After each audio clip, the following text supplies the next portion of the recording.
Gordon Hayward announces intention to sign with Boston Celtics. Free agent forward Gordon Hayward announced his intention to leave the Utah Jazz and sign with the Boston Celtics, the All-Star wrote on the Players Tribune Tuesday night. Hayward agreed to a 4-year, $128 million deal with a player option on the fourth year, a person with knowledge of the situation told USA Today Sports. The person spoke on the condition of anonymity because he wasn't authorized to speak publicly on the matter. The saga ended Tuesday night after USA Today Sports and other media outlets reported that Hayward intended to sign with the Celtics earlier in the day. "I know that will be tough to hear for Jazz fans, and I really want you all to know that you mean the world to me and my family," Hayward wrote. "Over the past few days, I've been genuinely torn. And I know that this process isn't easy on the fans either. They say that Salt Lake is a great place to raise a family, and I know that sounds like something people just say. But you spend enough time here, and you realize that it's true," he continued. "And for me, as far as that goes, I feel like I'm indebted to Salt Lake twice over." But Hayward, as he made clear, felt it was time to move on. There was the special history of the Celtics as a franchise, from Russell to Bird to Pierce, and it goes on. There was the amazing potential of this current Celtics roster as a team, from ownership to the front office to a talented roster with Isaiah and Al and everyone else.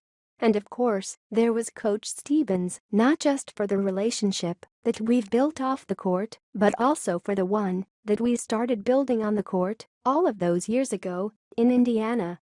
With his decision, the move makes the Eastern Conference interesting again. In these recent days of NBA chaos, Jimmy Butler, Chicago to Minnesota, and Paul George, Indiana to Oklahoma City, headed west in various trades and thus worsened the imbalance of power between the two conferences. Add in Chris Paul's relocation from the Los Angeles Clippers to James Harden's Houston Rockets, and it was enough to make LeBron James and his Cleveland Cavaliers feel even more at ease on their side of the league's ledger.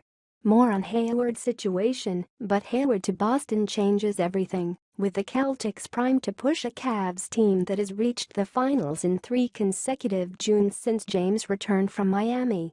They earned a number 1 seed in the East without him, with Isaiah Thomas rising and Al Horford, Avery Bradley, Jay Crowder, Marcus Smart and all the rest finishing 53-29 in the regular season before they fell to the Cavs in 5 games in the Eastern Conference Finals. Now enter Hayward, the 27-year-old who posted career highs in scoring and rebounding last season, 21.7 points, 5.4 rebounds a game, while playing a pivotal part in the league's third-ranked defense based on points allowed per 100 possessions. The move reunites Hayward with Celtics coach Brad Stevens, who helped take his game to the next level during their 2 seasons at Butler. And just as his scoring, size and solid defense will boost the Celtics, his departure would be a major loss for a Jazz team that reached the second round of the playoffs for the first time since 2010. Hayward met with the Celtics, the Miami Heat and the Jazz in free agency, with Utah getting his final meeting in San Diego on Monday. The Jazz had positioned themselves to make the most of Hayward's prime, with big man Rudy Gobert anchoring their defense and recently acquired point guard Ricky Rubio running the show. ESPN first reported that Hayward intended to sign with the Celtics.